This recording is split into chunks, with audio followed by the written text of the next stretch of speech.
வணக்கம். திசைகளின் 10 மணி செய்திகள். எனக்கு கொலை மிரட்டல் விடுத்த நபர் மீது இன்னும் நடவடிக்கை எடுக்காதது ஏன்? ஃபிர்டௌஸ் வாங் கேள்வி. நாட்டில் சட்டவிரோத ஆலயங்கள் என்று தாம் கூறியதை எதிர்த்து தனக்கு கொலை மிரட்டல் விடுத்த மோகன்ராஜ் தங்கராஜுவுக்கு எதிராக சட்டத்துறை அலுவலகம் இன்னும் நடவடிக்கை எடுக்காதது ஏன் என்று சர்ச்சைக்குரிய சமய போதகர் ஃபிர்டௌஸ் வாங் இன்று கேள்வி எழுப்பினார். போலீசார் தனது விசாரணையை முடித்துக்கொண்டு அறிக்கையை உரிய நடவடிக்கைக்காக சட்டத்துறை அலுவலகத்திடம் சமர்ப்பித்துள்ளனர். ஆனால் தனக்கு கொலை மிரட்டல் விடுத்த நபர் இன்னமும் சுதந்திரமாக நடமாடிக் கொண்டிருக்கிறார். கடந்த 2 மாத காலமாக எந்த ஒரு நடவடிக்கையும் எடுக்கப்படாதது ஏன் என்று ஃபிர்டௌஸ் வாங் வினவியுள்ளார். இந்த கொலை மிரட்டல் தொடர்பாக MCMC எனப்படும் தொடர்பு மற்றும் பல்லுலகம் ஆணையம் நடத்திய விசாரணையில் கைபேசியில் தனக்கு கொலை மிரட்டல் விடுத்ததை மோகன்ராஜ் பகிரங்கமாக ஒப்புக்கொண்டுள்ளார். அப்படி இருந்தும் சட்டத்துறை அலுவலகம் நடவடிக்கை எடுக்காமல் மௌனம் சாதித்து வருவது ஏன் என்று ஃபிர்டௌஸ் வாங் ஓர் அறிக்கையின் வாயிலாக வினவியுள்ளார். 4-வீல் டிரைவ் ரக வாகனங்களை இலக்காக கொண்டு அந்த வாகனங்களை கொள்ளையடித்து வந்த 3 கொள்ளையர்களை போலீசார் சுட்டுக் கொன்றனர். கடந்த வாரம் வியாழக்கிழமை கடா அலுஸ்டார் சிக் தாமன் சிஜாத்ராவில் ஒரு ஹோம்ஸ்டே வீட்டில் அந்த 3 கொள்ளையர்களும் சுட்டுக் கொல்லப்பட்டதாக புக்கெட்டமான் போலீஸ் தலைமையகத்தின் குற்ற புலனாய்வு துறை இயக்குநர் டத்தோஸ்ரீ முகமது சுஹைலி முகமது ஜைன் தெரிவித்தார்.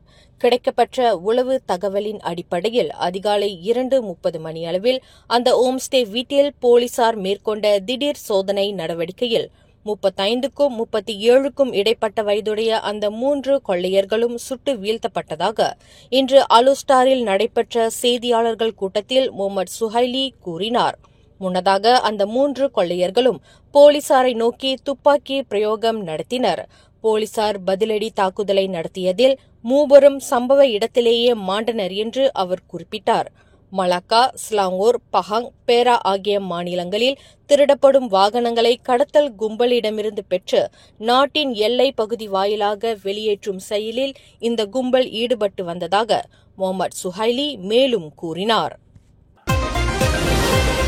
தனியார் கிளினிக்குகளிலும் மருத்துவமனைகளிலும் மருந்து பொருட்களின் விலைப்பட்டியலை பொதுமக்களின் பார்வைக்கு வைக்க வேண்டும் என்று அரசாங்கத்தின் அமலாக்கத்தை எதிர்த்து ஆட்சேப மறியலில் ஈடுபட்டுள்ள மலேசிய மருத்துவ சங்கத்தின் கோரிக்கை மனு ஆராயப்படும் என்று சுகாதார அமைச்சர் டத்தோஸ்ரீ டாக்டர் ஜூகிஃப்லி அமாட் தெரிவித்தார். இன்று புத்ரா ஜெயாவில் பிரதமர் அலுவலகத்தின் முன்புறமும் சுகாதார அமைச்சின் முன் வளாகத்திலும் அமைதி மறியலில் ஈடுபட்டுள்ள தனியார் மருத்துவர்கள் கடந்த மே 1ஆம் தேதி அமலுக்கு வந்துள்ள மருந்து பொருட்களின் விலை பட்டியலை காட்சிக்கு வைக்க வேண்டும் என்ற புதிய விதிமுறைக்கு கடும் எதிர்ப்பு தெரிவித்துள்ளனர்.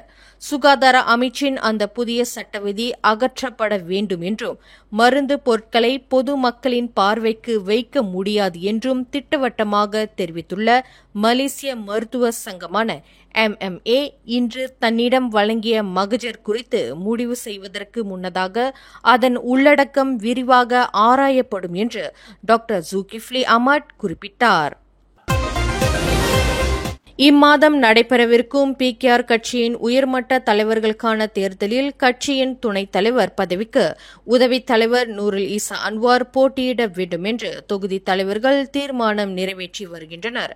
பிரதமரும் PKR கட்சியின் தலைவருமான டத்தோஸ்ரீ அன்வார் இப்ராஹிமின் மூத்த புதல்வியான நூருல் ஈசா நீண்ட காலமாகவே கட்சியில் உதவி தலைவர் பொறுப்பில் இருந்து வருகிறார். இந்நிலையில் அவர் கட்சியின் 2வது மிக உயரிய பதவியான துணைத் தலைவர் பதவிக்கு போட்டியிட வேண்டும் என்று PKR கட்சியில் இதுவரை 5 தொகுதிகள் தீர்மானம் நிறைவேற்றியுள்ளன. மலாக்கா, ஹங்துவா ஜெயா, அலூர் கஜா, தங்கா பத்து, ஜாசின் மற்றும் கோத்தா மலாக்கா ஆகிய தொகுதிகள் மேற்கண்ட தீர்மானத்தை நிறைவேற்றியுள்ளன. கோலாலம்பூர் மாநகரின் மையப்பகுதியில் வீற்றிருக்கும் மலாய்க்காரர்களுக்கு சொந்தமான கம்போங் பாருவை ஒரு நவீன மையமாக உருமாற்றம் காண்பதற்கான வாய்ப்பு தபோங் ஹாஜி அறவாரியம் பெர்மோடாலான் நேஷனல் பர்ஹாட் அல்லது தொழிலாளர் சேமநிதி வாரியமான EPF இடம் வழங்கப்பட வேண்டும் என்று முன்னாள் பிரதமர் துன் மகாதிர் முகமது பரிந்துரை செய்துள்ளார். நாட்டின் தலைநகரில் மலாய்க்காரர்களின் நில அடையாளமாக விளங்கி வரும் கம்போங் பாரு நிலங்கள் அவற்றின் உரிமையாளர்களிடம் மக்களிடமிருந்து பறிமுதல் செய்யப்படாமலேயே நவீன நகர மயமாக உருவாக்க முடியும் என்று துன் மகாதீர் குறிப்பிட்டார். கம்போங் பாருவை யார் மேம்படுத்த முடியும்? தபோங் ஹஜி 118 மாடி கட்டடத்தை கொண்டுள்ளது. அதிகமான முதலீடுகளை வைத்துள்ளது. EPF மிகப்பெரிய நிதி வளத்தை கொண்டுள்ளது. எனவே இவர்களால் கம்போங் பாருவை மேம்படுத்த முடியும் என்று துன் மகாதீர் பரிந்துரை செய்துள்ளார். ஒரு ஸ்டார் இல்ல, 2 ஸ்டார் இல்ல, ஒரே இடத்துல பல திரை நட்சத்திரங்களுடன் 17th Annual Edison Awardsல Dine with Stars. Penang spice arena May 17 மாலை 5 மணி. உடனே டின்னர் டேபிளை புக் பண்ண மை டிக்கெட் ஏசியாவை விசிட் பண்ணுங்க. மலேசிய ஊழல் தடுப்பு ஆணையமான SPRM விசாரணை வலயத்திற்குள் இருக்கும் முன்னாள் பிரதமர் டத்தோஸ்ரீ இஸ்மாயில் சப்ரிக்கு எதிரான விசாரணை நாளை புதன்கிழமை மீண்டும் தொடங்குகிறது. புத்ராஜயாவில் உள்ள SPRM தலைமையகத்திற்கு நாட்டின் 9வது பிரதமரான 65 வயது இஸ்மாயில் சப்ரி காலை 9 மணிக்கு அழைக்கப்பட்டுள்ளார். தனது முக்கிய அதிகாரி ஒருவரின் வீட்டில் 17 கோடியே 70 லட்சம் ரிங்கெட் பெறுமானமுள்ள ரொக்கப்பணம் மற்றும் தங்க கட்டிகள் மீட்கப்பட்டது தொடர்பில் இஸ்மாயில் சப்ரி ஒரு சந்தேக நபராக SPRM-ஆல் வகைப்படுத்தப்பட்டுள்ளார். நாளை தொடங்கவிருக்கும் 2ஆம் கட்ட விசாரணையில் இஸ்மாயில் சப்ரியின் சொத்துக்கள் சம்பந்தப்பட்ட விசாரணை நடைபெறும் என்று எதிர்பார்க்கப்படுகிறது. லெபுராயா ஷாலாம் நெடுஞ்சாலையான கசாஸில் வேனிலிருந்து தூக்கி எறியப்பட்டு இருக்கலாம் என்று நம்பப்படும் ஒரு பெண்ணின் சடலத்தை போலீசார் மீட்டனர். இன்று பிற்பகல் 2:58 மணியளவில் பொது மக்களிடமிருந்து கிடைக்கப்பட்ட தகவலை தொடர்ந்து கோலாலம்பூர் RNR ஓய்வு தளத்தில் அந்த பெண்ணின் உடலம் மீட்கப்பட்டதாக செராஸ் மாவட்ட போலீஸ் தலைவர் ACP ஐடியல் போல் ஆசான் தெரிவித்தார். அந்த வேன் கசாஸ் நெடுஞ்சாலையிலிருந்து பட்டாலிங் ஜயாவை நோக்கி சென்று கொண்டிருந்த போது அந்த பெண் தூக்கி எறியப்பட்டுள்ளார். எனினும் சம்பந்தப்பட்ட வேனின் ஓட்டுநர் நிற்காமல் தப்பிவிட்டதாக விசாரணையில் தெரியவந்துள்ளது. உயிரிழந்த பெண்ணின் விவரங்களை ஆராய்ந்தபோது 44 வயதுடைய அந்த மாது பேரா ஈப்போ மகிழம்பு பகுதியைச் சேர்ந்தவர் என்பது அறியப்பட்டுள்ளதாக ACP ஐடியல் போல் ஆசான் குறிப்பிட்டார். கடந்த மாதம் பேரா தழுக்கின்தானில் உள்ள ஓர் இடைநிலை பள்ளியில் 43 மாணவர்கள் விஷத்தன்மையிலான உணவை உட்கொண்ட சம்பவத்தில் அந்த விஷத்தன்மை பள்ளியின் சிற்றுண்டி சாலையில் விற்கப்பட்ட நாசி கோரிங் தொம்யாம் உணவில் கலந்துள்ளது என்று சந்தேகிக்கப்படுவதாக மாநில சுகாதார மற்றும் இந்திய சமூக விவகாரங்களுக்கான தேசிய ஒற்றுமைத்துறை ஆட்சிக்குழு உறுப்பினர் சிவனேசன் தெரிவித்தார். கடந்த ஏப்ரல் 21ஆம் தேதி பள்ளி சிற்றுண்டி சாலையில் விற்கப்பட்ட விஷ உணவை உட்கொண்டதன் காரணமாக 43 மாணவர்கள் வாந்தி வயிற்றுப்போக்குக்கு ஆளாகினர். சன்மீன் தேசிய இடைநிலை பள்ளியைச் சேர்ந்த அந்த மாணவர்கள் உட்கொண்ட உணவின் மாதிரிகள் ஆராயப்பட்டதில் அந்த விஷத்தன்மை நாசி கோரிங் தொம்யாமில் இருந்தது கண்டுபிடிக்கப்பட்டுள்ளதாக சிவனேசன் குறிப்பிட்டார். பள்ளி வேனுக்குள் மூச்சடைத்து உயிரிழந்த 5 வயது சிறுவன் மரணம் தொடர்பில் வேன் ஓட்டுநர் நாளை புதன்கிழமை நீதிமன்றத்தில் குற்றஞ்சாட்டப்படுவார் என்று இஸ்கண்டர் புத்ரி மாவட்ட போலீஸ் தலைவர் உதவி கமிஷனர் குமரேசன் தெரிவித்தார். கடந்த வாரம் இஸ்கண்டர் புத்ரி தாமான் புகேட் இண்டாவில் நிகழ்ந்த இச்சம்பவம் தொடர்பில் 56 வயதுடைய அந்த வேன் ஓட்டுநர் பத்துபாஹாட் செஷன்ஸ் நீதிமன்றத்தில் நிறுத்தப்பட்டு குற்றஞ்சாட்டப்படுவார் என்று குமரேசன் குறிப்பிட்டார்.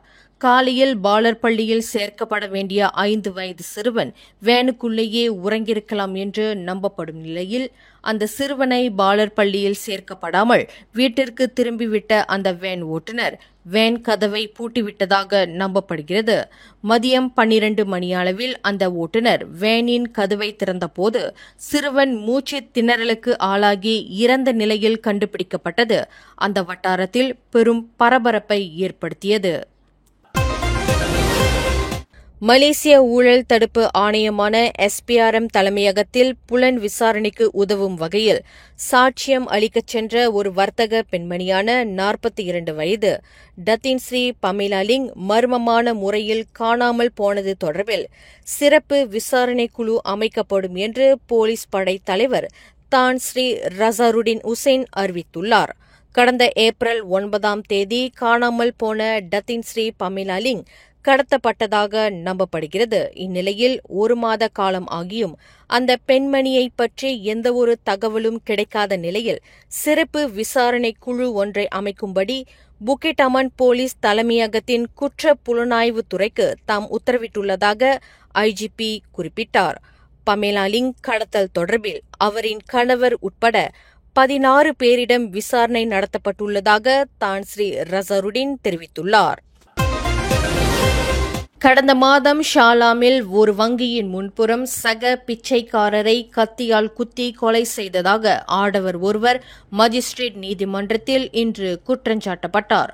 பிச்சை எடுப்பதில் ஏற்பட்டுள்ள எல்லை தகராற்றில் சக பிச்சைக்காரரான 40 வயது அர்ஜுனன் என்பவரை கத்தியால் குத்தி கொலை செய்ததாக ஒரு மாற்றுத்திறனாளியான 28 வயது முகமது ஃபவுசான் அடிப் அப்துல் அசீஸ் என்பவர் குற்றஞ்சாட்டப்பட்டார். குற்றவாளி என்று நிரூபிக்கப்பட்டால் மரண தண்டனை அல்லது கூடியபட்சம் 40 ஆண்டு சிறை தண்டனை விதிக்க வகை செய்யும் குற்றவியல் சட்டம் 302 பிரிவின் கீழ் அந்த மாற்றுத்திறனாளி குற்றச்சாட்டை எதிர்நோக்கியுள்ளார். கடந்த ஏப்ரல் 24ஆம் தேதி மதியம் 12 மணியளவில் ஷாலாம் செக்ஷன் 18 ஒரு வங்கியின் முன் அந்த மாற்றுத்திறனாளி இக்குற்றத்தை புரிந்ததாக நீதிமன்றத்தில் தெரிவிக்கப்பட்டது. கேபிள்களை திருடிக்கொண்டு வடக்கு தெற்கு நெடுஞ்சாலையில் எதிர் திசையில் சென்ற டொயோட்டா ஹைலக்ஸ் வாகனம் ஓட்டியை ரோந்து போலீசார் சுமார் 100 கிலோமீட்டர் தூரம் வரை விரட்டிச் சென்று பிடித்தனர். இந்த சம்பவம் இன்று அதிகாலை 5:30 மணியளவில் மலாக்கா அலூர் கஜாவிற்கு அருகில் நிகழ்ந்தது. 29 வயதுடைய அந்த நபர் எதிர் திசையில் வாகனத்தை செலுத்தியதில் ஒரு லோரி உட்பட 4 வாகனங்களை மோதியுள்ளார். எனினும் இதில் யாரும் காயம் அடையவில்லை என்று மலாக்கா மாநில போலீஸ் தலைவர் டத்தோ ஜுல்கைரி மொக்தார் தெரிவித்தார். அலூர் கஜா டோல் சாவடியின் தானியங்கி தடை கேட்டையும் அந்த நபர் மோதி சேதப்படுத்தியுள்ளதாக இன்று நடைபெற்ற செய்தியாளர்கள் கூட்டத்தில் டத்தோ ஜுல்கைரி கூறினார். அந்த நபருடன் இருந்ததாக நம்பப்படும் மேலும் ஒரு நபர் தப்பிச் சென்று விட்டதாக அவர் விளக்கினார். மேலும் செய்திகளை தெரிந்து கொள்ள கீழே இருக்கும் பெல் பட்டனை அழுத்துங்கள். உங்கள் மகிழ்ச்சியை வெளிப்படுத்த லைக் மற்றும் ஷேர் செய்யுங்கள். தொடர்ந்து திசைகளோடு இணைந்திருக்க சப்ஸ்கிரைப் செய்யுங்கள்.